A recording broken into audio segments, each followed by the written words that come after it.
चलिए दोस्तों, बिना वक्त जाए कि हम स्टार्ट करते हैं गुजरात के 188 विधानसभा सीटों का ओपिनियन पोल। सबसे पहले हमारे सामने आनंद जिला आ रहा है। आनंद जिले में 7 विधानसभा सीटें आती है। भारतीय जनता पार्टी को 3 सीटें मिल रही है, आम आदमी पार्टी को 3 सीटें मिल रही है और कांग्रेस के खाते में यहाँ पर 1 सीट जाती हुई दिखाई दे रही है और अन्य का यहाँ पर खाता नहीं खुलने वाला है। भावनगर जिले की बात करें तो यहाँ पर 7 विधानसभा सीटें आती है। भारतीय जनता पार्टी को यहाँ पर 3 सीटें मिल रही है, आम आदमी पार्टी को 2 सीटें मिल रही है और राहुल गांधी यानी कांग्रेस को यहाँ पर 2 सीटें मिलती हुई दिखाई दे रही है। वहीं अन्य का खाता नहीं खुलने वाला है। अगले जिले की आ चुके हैं तो सोमनाथ की बात की जाए तो यहाँ पर 4 विधानसभा सीटें आती है। भारतीय जनता पार्टी को यहाँ पर 2 सीटें मिल रही है, आम आदमी पार्टी को 1 सीट, अन्य को कांग्रेस को यहाँ पर 1 सीट मिल रही है और अन्य का यहाँ पर खाता खुलता हुआ नहीं दिखाई दे रहा है। अगले जिले आ चुका है जूनागढ़,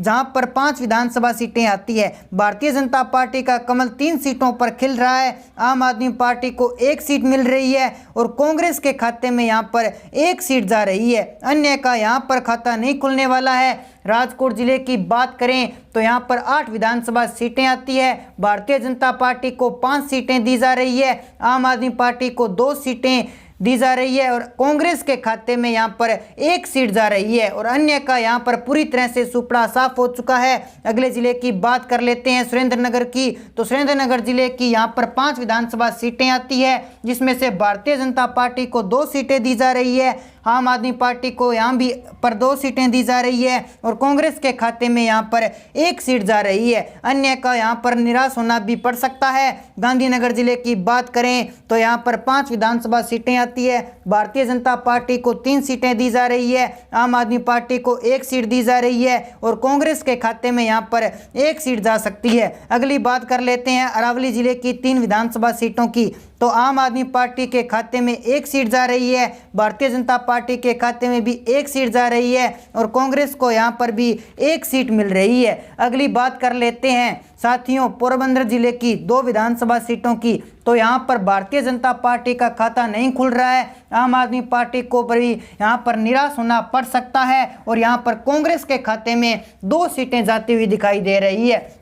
तो इसी के साथ दोस्तों आगे बढ़ते हुए कच्छ जिले की बात की जाए तो कच्छ जिले के अंतर्गत 6 विधानसभा सीटें आती है, जिसमें से बीजेपी को 2 सीटें, आप पार्टी को यहाँ पर 3 सीटें जाती हुई दिखाई दे रही है, कांग्रेस को 1 सीट और अन्य को यहाँ पर 0 सीटें जा रही है। तो चलिए दोस्तों बढ़ते हैं अगले जिले की ओर। अहमदाबाद जिले के अंतर्गत 21 विधानसभा सीटें आती है, जिसमें से बीजेपी के खाते में अब तक 9 सीटें जाती हुई दिखाई दे रही है, आप पार्टी को 8 सीटें, कांग्रेस को 4 सीटें व अन्य पार्टी का यहाँ पर भी सुपड़ा साफ होता हुआ दिखाई दे रहा है। अगले जिले की बात की जाए मोरबी जिले के अंतर्गत 3 विधानसभा सीटें आती है, जिसमें से बीजेपी को 2 सीटें, आप पार्टी को 1 सीट, कांग्रेस को 0 सीट और अन्य पार्टी को भी यहाँ पर 0 सीट जाती हुई दिखाई दे रही है। अगले जिले की बात की जाए सूरत की, तो सूरत जिले के अंतर्गत 16 विधानसभा सीटें आती है, जिसमें से यहाँ पर आप पार्टी बड़ी मजबूत बनती हुई दिखाई दे रही है। यहाँ पर आप पार्टी को 10 विधानसभा सीटें आ रही है, बीजेपी को 3 सीट और कांग्रेस को यहाँ पर भी 3 सीट जाती हुई दिखाई दे रही है। अन्य पार्टी का यहाँ पर पूरी तरह से सुपड़ा साफ हो चुका है। अगले जिले की बात की जाए डांग जिले की, तो डांग जिले के अंतर्गत 1 सीट आती है विधानसभा की, जो कि कांग्रेस के खाते में जाती हुई दिखाई दे रही है। बाकी सभी पार्टी को यहाँ पर कोई सीट प्राप्त नहीं हो पा रही है। अगले जिले की बात की जाए द्वारका जिला, तो द्वारका जिले के अंतर्गत विधानसभा की 2 सीटें आती है, जिसमें से बीजेपी को 2 की 2 सीटें जा रही है, बाकी बची पार्टियों को यहाँ पर कोई भी सीट जाने का अनुमान नहीं लगाया जा रहा है। अगले जिले की बात करें जामनगर की, तो जामनगर के अंतर्गत 5 विधानसभा सीटें आती है, जिसमें से बीजेपी को 3 सीटें, आप पार्टी को 1 सीट और कांग्रेस को भी 1 सीट, अन्य पार्टी यहाँ पर भी खाता नहीं खोल पा रही है। अगले जिले की बात की जाए बोटाद की, तो बोटाद के अंदर 2 विधानसभा सीटें आती है, जो कि बीजेपी और आप पार्टी को 1-1 सीटें मिल रही है, अन्य और कांग्रेस पार्टी को यहाँ पर कोई भी सीट जाती हुई नहीं दिखाई दे रही है। अगले जिले की बात करें खेड़ा की, तो खेड़ा के अंतर्गत 7 विधानसभा सीटें आती है, जिसमें से बीजेपी को 4 सीटें, आप पार्टी को 2 सीटें, कांग्रेस को 1 सीट और अन्य पार्टी यहाँ पर 0 सीट हासिल कर रही है। बढ़ते हैं अगले जिले की ओर। पंचमहल के अंदर 5 विधानसभा सीटें हैं, जिसमें से बीजेपी को 2 सीटें, आप पार्टी को 2 सीटें, कांग्रेस को 1 सीट और अन्य पार्टी यहां पर भी 0 सीट हासिल कर रही है। बढ़ते हैं अगले जिले की ओर, दाहोद की। दाहोद के अंतर्गत 6 विधानसभा सीटें आती है, जिसमें से बीजेपी को 4 सीट, आप और कांग्रेस पार्टी को 1-1 सीट और अन्य पार्टी को कोई भी सीट जाती हुई नहीं दिखाई दे रही है। बढ़ते हैं अगले जिले की ओर, जिसका नाम है छोटा उदयपुर। छोटा उदयपुर के अंतर्गत विधानसभा की 3 सीटें आती है, जिसमें से बीजेपी को 1 सीट, आप पार्टी को 1 सीट, कांग्रेस को 1 सीट और अन्य पार्टी यहां पर कोई भी सीट नहीं ले पा रही है। बहरोड जिले की बात की जाए तो 5 सीटें आती है विधानसभा की, जिसमें से बीजेपी को 4 सीट और आप पार्टी को 1 सीट मिल रही है। बाकी बची अन्य पार्टियों को यहां पर कोई भी सीट नहीं जा रही है। तो बढ़ते हैं अगले जिले की ओर, नवसारी जिला। नवसारी जिले के अंतर्गत विधानसभा की 4 सीटें आती है। यहां पर बीजेपी को 2 सीटें, कांग्रेस और आप पार्टी को 1-1 सीट और अन्य पार्टी यहां पर कोई भी सीट नहीं ले रही है।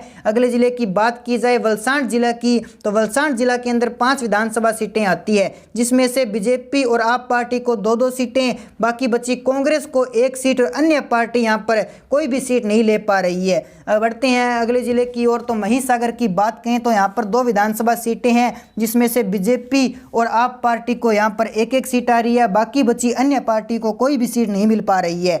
बात कर लेते हैं अगले जिले नर्मदा की, तो नर्मदा के अंदर भी 2 विधानसभा सीटें हैं, जिसमें से बीजेपी और आप पार्टी को ही 1-1 सीट आ रही है। बाकी बची पार्टी को यहां पर भी कोई सीट जाने का अनुमान नहीं लगाया जा रहा है। बढ़ते हैं अगले जिले की ओर, साबरकांठा की। साबरकांठा के अंतर्गत 4 विधानसभा सीटें हैं, जिसमें से बीजेपी को 2 सीट, आप और कांग्रेस को 1-1 सीट और अन्य पार्टी को यहां पर 0 सीट जाने का अनुमान लगाया जा रहा है। बढ़ते हैं अगले जिले की ओर, मेहसाणा जिला। मेहसाणा जिला के अंतर्गत 7 विधानसभा सीटें हैं, जिसमें से बीजेपी और आप पार्टी को यहां पर 3-3 सीटें जाने का अनुमान है और कांग्रेस पार्टी यहां पर 1 सीट ले रही है। अन्य पार्टी यहां पर कोई भी सीट नहीं ले पा रही है। बढ़ते हैं अगले जिले की ओर, पाटन की। पाटन के अंदर 4 विधानसभा सीटें हैं, जिसमें से बीजेपी और आप पार्टी को 2 और 1 सीट आ रही है और कांग्रेस को यहां पर 1 सीट जाने का अनुमान लगाया जा रहा है। बढ़ते हैं अगले जिले की ओर, वडोदरा की। वडोदरा के अंतर्गत 10 विधानसभा सीटें आती है, जिसमें से बीजेपी को 5 सीटें, आप पार्टी को 4 सीटें और कांग्रेस को 1 सीट और अन्य पार्टी का यहां पर